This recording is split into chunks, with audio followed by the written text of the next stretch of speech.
So the new name that the WHO has given the virus is called SARS-CoV-2, and the disease that it causes is being known as COVID-19. This is the virus, this is the disease. This case is outside of China. Now they start looking at total cases excluding mainland China. And in terms of those cases, we are not seeing a leveling off, but more of still this epidemic. So it looks as though things are still taking off outside of China. When we look at cases per day, we can see here that just in the last couple of days, we've had the most number of cases outside of China being diagnosed. I want to talk a little bit about the viral infection itself and immunity. For that, we're going to draw out a little bit of a schematic here on how this happens. So the first thing that happens is, of course, you have this virus particle, which we'll draw as stars. And these stars are outside the body. So this could be an airway. This could be inside the GI tract. So this virus goes in and latches on to cells, receptors, and it causes these cells to become infected with the virus. And of course, the virus takes over the machinery of the cells, and it causes it to make more of it and proteins. And so these cells will be coated with these proteins on the outside.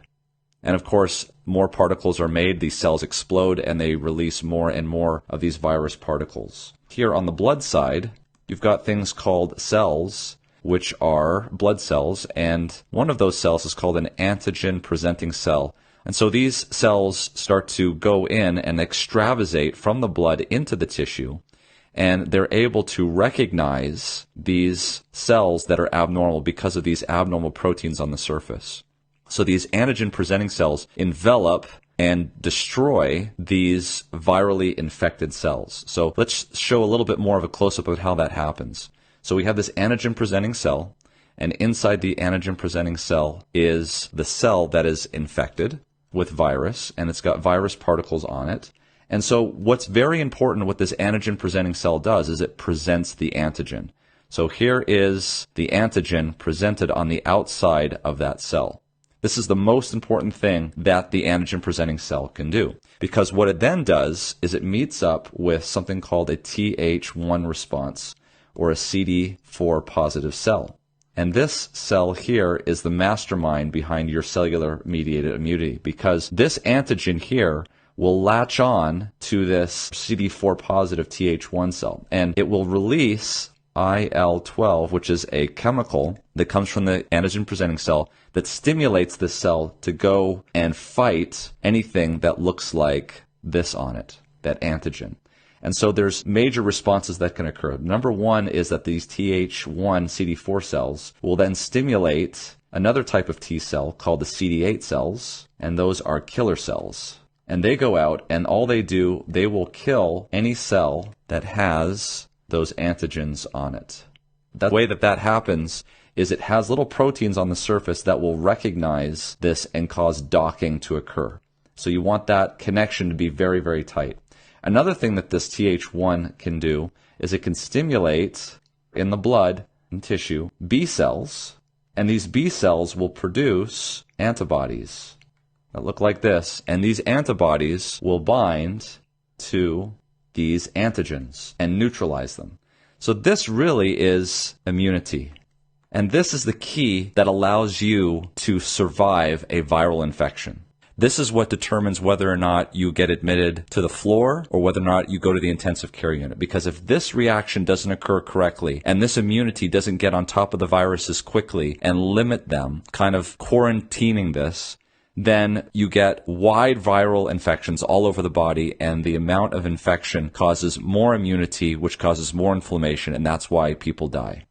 If you do get coronavirus, you want your immune system working perfectly. And wouldn't it be nice if there was something that we could do to enhance this IL-12 response, to enhance the ability of this binding to occur, to enhance the ability of CD8 killer cells to bind their targets and to destroy, to enhance the ability of Th1 CD4 cells to create and stimulate actually these B cells to make antibodies? Well, there actually is something that we can do that can enhance this. Number one, it's not a drug. Number two, it's absolutely free. There's no money involved. Number three, you can do it anywhere. And the answer is sleep.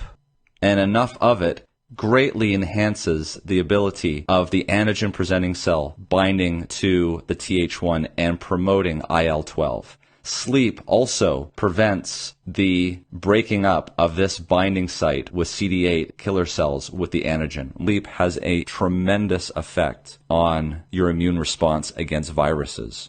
And the patients were sleeping because these hormones were at very low levels that prevented the inhibition of this G protein, which caused better binding and more effective killing of these infected cells. At the beginning of the night, when you go to sleep, normally, let's say around 10 p.m., the first thing that occurs is that you should be having more slow wave sleep at the beginning of the night, and towards the end of the night, more REM sleep. Well, they're starting to see that slow wave sleep is integral in the production of growth hormone, and growth hormone has tremendous effects on immunity. And the secretion of IL-12, which is what we recall is the thing that causes the antigen-presenting cell to stimulate the Th1 response with the CD4 cells. So that's tied to slow wave sleep. This is the sleep right here that occurs, generally speaking, between 10 p.m. and 1 a.m. in the morning. And this is the sleep that we cut off the most by going to bed late. And so we're losing out on growth hormone, and our immunity stinks because of it.